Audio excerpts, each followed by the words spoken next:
제일 먼저 보시면 수분 활성도 문제, 물 분자량 같은 경우는요, 주어지는 경우도 있고 지금처럼 생략되는 경우도 있거든요. 그래서 물 분자량이 얼마인지는 기억을 해 두시고 계시는 것이 좋습니다.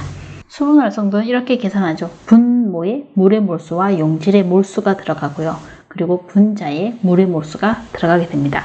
물의 몰수의 경우는 예를 들자면 지금 분자량이 18이고요. 그리고 보시면 40% NaCl을 함유한 수용액이잖아요. 그렇게 다르게 얘기하면 물 같은 경우는 60%를 가지고 있다는 것이죠. 그래서 60 이런 식으로 계산을 여러분들 해주시면 되고요.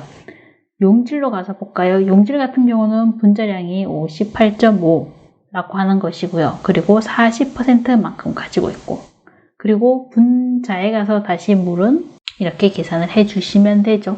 그렇게 해서 계산을 하면 여러분들은 0.83이라고 하는 답을 얻으실 수가 있죠. 참고로 수분 활성도라고 하는 개념은 물에 녹는 것이 영향을 미친다라고 보시면 되거든요. 그래서 지금은 단순하게 NaCl, 소금과 물에 녹여져 있는 수용액 상태라서 NaCl과 물만 계산을 하시면 되고요. 만약에 혼합물의 경우에 뭐 비타민C도 있고 비타민 A도 있고 그런 경우라면 여러분은 비타민C 같은 경우는 물에 녹는 성분이니까 수분 활성도에 계산을 해 주셔야 되고요. 그리고 비타민 A 같은 경우는 물에 녹는 성분은 아니잖아요. 그래서 수분 활성도에는 계산을 하지 않습니다. 탄수화물 일반적인 물리화학적 특성으로 틀린 것을 묻고 있습니다. 먼저 틀린 것은 3번이죠. 탄소, 수소, 산소, 질소로 구성이 되어 있는 거 아니죠. 질소는 단백질의 구성 성분이라고 보셔야 되는 것이죠. 그리고 2번 아밀라제 전분 분해 효소죠. 전분 분해 효소에 의해서 가수 분해되는 것, 탄수화물 분해 효소에 의해서 가수 분해되는 것 맞는 이야기고요. 단백질과 함께 가열하면 갈변화 일으킨다 라고 하는 것도 맞는 표현입니다. 그리고 이 현상을 우리는 메일러드 반응이라고 공부를 했죠. 메일러드 반응 다르게 이야기를 하면 아미노 카르보닐 반응입니다. 그래서 이거 두 가지 같이 기억을 해 두시면 되고요. 그리고 4번 같은 경우는 수화되어서 가열된 다음에 팽륜 과정을 거쳐서 젤화가 된다. 이것은 호화에 관련된 설명입니다. 틀린 것은 3번 이렇게 보셔야 됩니다. Oil in water, OW형의 유화액에 대해서 물었습니다. 유화액은 두 가지로 크게 나눌 수 있죠. Oil in water라고 해서요. 물 안에, 그러니까 수중이죠. 기름이 분산되어 있는 형태. 반대로 W 같은 경우는 Water in oil이라고 써서 유중수적형이라고 보시면 됩니다. 그리고 대표적인 식품도 여러분들이 기억을 해 두시면 좋죠. 여기서는 우유를 보시면 되죠. 다음 문제 32번 가볼까요? 어떤 단백질이 등전점보다 높은 pH에서는 어떤 성질을 보이는가 라고 묻고 있습니다. 단백질이 아미노산으로 이루어져 있고 그리고 아미노산의 성격을 알고 계시면 이런 문제는 풀 때 조금 더 도움이 됩니다. 그리고 아미노산 같은 경우는 양성전해질이라고 이야기를 하죠. 지금 이것이 기본적인 아미노산의 구조입니다. 한쪽에는 COOH 그리고 한쪽에는 NH2를 가지고 있는데 이것이 양성전해질 성격을 띠면서 H를 쉽게 받아들이거나 또는 H를 쉽게 내놓게 되죠. 그래서 낮은 pH의 경우, 그러니까 pH가 낮다고 하는 것은 그 수용액 안에 수소이온이 많이 들어있는 것을 의미를 하고요. 그리고 높은 pH라고 하는 것은 OH이온이 더 많다고 보시면 됩니다. 그래서 수소이온이 많은 낮은 pH에서는 아미노산 분자 주변에 H이온이 많다는 것이잖아요. 그러니까 그만큼 수소를 좀 쉽게 받아들이겠구나 라고 이해를 하시면 좀 쉽습니다. 그래서 수소이온을 쉽게 받아들여서 보시는 것처럼 NH3가 되면서 플러스로 하전이 이루어지게 되죠. 플러스로 하전이 이루어지게 되니까 음이온과 결합하기가 쉬워집니다. 그러면 높은 pH에서는 H이온이 상대적으로 적잖아요. 다르게 이야기하면 OH이온이 많게 되죠. 그래서 H이온을 오히려 밖으로 내놓기가 쉽게 됩니다. 그래서 보시는 것처럼 이렇게 마이너스로 하전이 일어나게 되죠. 마이너스로 하전이 되니까요. 양이온과 결합하기가 쉬워집니다. 이렇게 개념을 잡고 다시 문제로 가서 보시면 등전점보다 높은 pH에서는 마이너스로 하전이 되고요. 마이너스로 하전이 되니까 양이온과 결합하기가 쉬워지게 되는 거죠. 그래서 아미노산 분자에 따라서 주변 환경에 따라서 이렇게 플러스를 띌 수도 있고 마이너스를 띌 수도 있는 양성 전해질 성격을 여러분들이 한번 정리를 해 두시면요. 이런 단백질 등전점 아니면 아미노산 등전점 묻는 문제는 조금 쉽게 풀 수 있으실 것 같습니다. CuSO4 알칼리 용액에 당을 넣고 가열할 적에 붉은색 침전이 생겼다. 그런데 생기지 않는 당을 묻고 있죠. 붉은색 침전이 생겼다는 것은 환원당을 검출하겠다는 것이고요.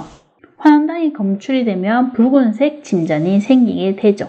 그런데 문제에서는 붉은색 침전이 생기지 않았어요. 이것은 비환원당을 찾아보라는 이야기입니다.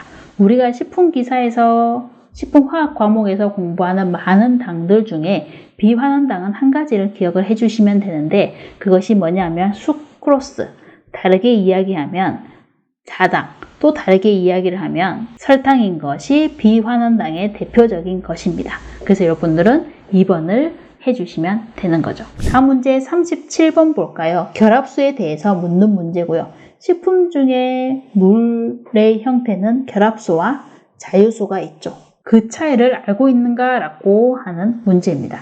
결합수라고 하는 것은 식품 중에 있는 분자와 단단하게 결합을 하고 있는 물. 그래서 미생물 번식에도 이용이 안 되고 쉽게 제거도 안 됩니다. 쉽게 제거가 안 된다는 것은 100도씨로 해도 제거가 잘 안 되고 0도씨로 가도 잘 얼지 않고 그리고 용매 역할도 못합니다. 그런데 자유수 같은 경우는 식품 분자와 서로 결합을 하지 않고 자유롭게 움직이는 물이기 때문에 우리가 자유수라고 이름을 붙였는 것이고요. 그래서 이 물 같은 경우는 미생물 번식에도 이용을 해요. 100도씨 이상으로 끓여도 제거가 돼요. 0도씨에서도 잘 얼어요. 그리고 용매 역할도 하는 것이 자유수가 되겠죠. 그래서 차이점 여러분들이 알고 계시면 결합수 설명을 틀린 것 4번이 자유수에 관련된 것이구나 라고 찾으실 수 있는 문제였습니다. 점탄성이라고 하는 개념은요. 점성과 탄성을 함께 가지고 있는 것이라고 보시면 되고 여기서는 1번이 아니죠. 1번 마가린에 관련된 물리적인 성격으로 가장 대표적인 것은 소성입니다. 소성이라고 하는 것은 젓가락으로 찔렀더니 변형이 일어났죠. 그런데 그 힘을 제거를 했습니다. 젓가락을 제거를 했는데도 여전히 그 상태가 남아있는 것. 우리는 그것을 소성이라고 이야기를 합니다. 다음 22번 2회 문제로 가서 보시죠. 근육색소를 묻고 있고요. 여기 중에서 근육색소는 미오글로빈이죠. 안토시아닌 같은 경우는요. 청색, 적색, 자색까지 나타내는 수용성 색소죠. 그리고 플라보노이드 같은 경우는 수용성 색소고 역시 다망색에서 황색 정도가 나타나는 색소입니다. 그리고 클로로필 같은 경우는요. 지용성 색소인데 녹색 색소죠. 그리고 근육색소, 육색소 같은 경우는 미오글로빈이라고 이야기를 하고요. 그리고 또 하나 혈색소라고 하는 개념이 있죠. 혈색소라고 하는 것은 헤모글로빈으로 여러분들이 짝짓기에서 기억을 해두시면 되겠습니다.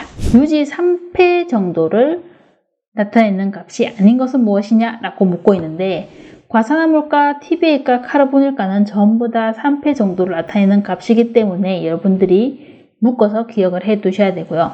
홀렌스케가 같은 경우는 불용성 휘발성 지방산의 양을 측정하기 위한 것입니다. 그래서 버터에 팜유가 섞여서 들어가 있는 경우가 있거든요. 이런 팜유 혼입 검사에 이용을 할 수 있는 게 폴렌스케가라고 보시면 되죠. 24번 문제 보시면요. 외부의 힘을 작용을 받아서 변형이 되었는데 그 후에 힘을 제거를 했습니다. 그런데 원상태로 돌아가지 않죠. 그 찍힌 모양이 그대로 남아있다는 이야기입니다. 이런 성격을 무엇이라고 하냐 하면 우리는 소성이라고 이야기를 합니다. 그럼 소성과 반대되는 개념이 뭐냐 하면 탄성이라고 보시면 됩니다. 탄성이라고 하는 것은요. 외부 힘을 받아서 변형이 된 것도 같습니다. 그런데 그 힘을 제거했더니 원상태로 돌아가더라 라고 하는 성격을 우리는 탄성이라고 하죠. 그래서 지금 이 문제에서는 답은 소성이구나 라고 보셔야 됩니다. 수분 활성도를 계산해 보세요 라고 하는 문제고요. 여기서는 수분이 20% 그리고 15% 설탕을 함유하고 있고 그리고 분자량까지 친절하게 다 주어졌습니다. 수분 활성도 이렇게 분자량과 퍼센트가 주어졌을 때 수분 활성도는 이 공식을 이용을 해서 여러분들이 계산을 해 주시면 되고요. 물의 몰수 같은 경우는 20% 수분을 가지고 있고, 그리고 용질의 몰수는 설탕이 주어졌으니까요. 설탕은 15%를 가지고 있고, 이렇게 계산을 해보시면 0.96이라는 답을 얻으실 수가 있죠. 다음 28번 보면요. 조지방 정량법을 묻고 있죠. 여기서 조지방 정량법은 속실례법이라고 하는 것이고요. 속실례법 같은 경우는 주로 중성지질로 구성된 식품이나 식용유에 적용하는 방법이고, 조지방 정량법입니다. 용매를 사용을 하게 되는데, 지방을 녹이기 위한 용매로 우리는 에티르를 이용을 하게 되죠. 2번 같은 경우는요, 조단백을 정량하기 위한 방법이고요. 3번 같은 경우는 아미노산을 정량하기 위한 방법이고, 4번 같은 경우는 환원당을 정량하기 위한 방법입니다. 다음으로 33번 볼까요? 케톤기를 가지고 있는데 6탄당인 것을 찾아보세요 라고 묻고 있고요. 보기는 모두 6탄당입니다. 당류 중에 케톤기를 가지는 당을 우리는 케토스라고 이야기를 하죠.